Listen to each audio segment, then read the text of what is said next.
Here we are, it's cooking day, and we've got 8 weeks worth of ribeyes that we have been dry aging each week, cutting off a steak, leaving the pellicle on. So what we're gonna do is get these cleaned up to see not only what our pellicle weight loss is, but to also test the flavor.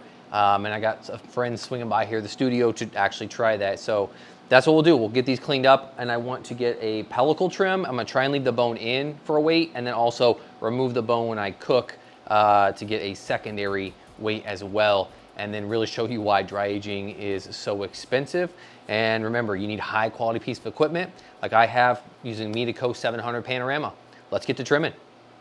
All right, we've gotten all of our ribeyes cleaned up. We first took off the pellicle, then took weight, then took the bone off and took weight to see what the difference between those two pieces were, just because you may be leaving your bone in your ribeye or you could be taking it out, just so you know about the yields on what those are. Before I get to those numbers, another big thing I noticed is that from week 1 to week 4 and 5, the smell really intensified in a good way. It was really deep, earthy as I was going through it. This is week 6.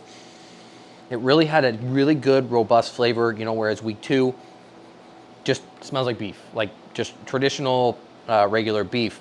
Also, as it goes through the stages, just the dexterity of it, I don't know what other word to use, but it's a lot more pliable in the early stages, as when we get to some of these later stages, it really starts to stiffen up a bit, which is really all that moisture loss that's coming out, making that product a little harder. So that's one of the big things. Notice that smell. And then obviously the pellicle gets harder and harder. It's almost like shoe leather by the time we got to week 8 trying to get that off.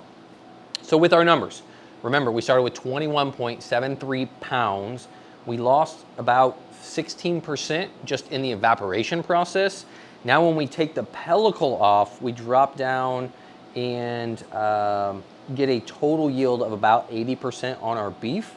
And then if we go down and take the bone off even further, we drop down to a 57% yield. So think about that, almost half of the product is gone in just cleaning. That's why the price is so high. Not only the time that it takes to do, but all of the pellicle and potential bone that you might have to remove. Your results might be different.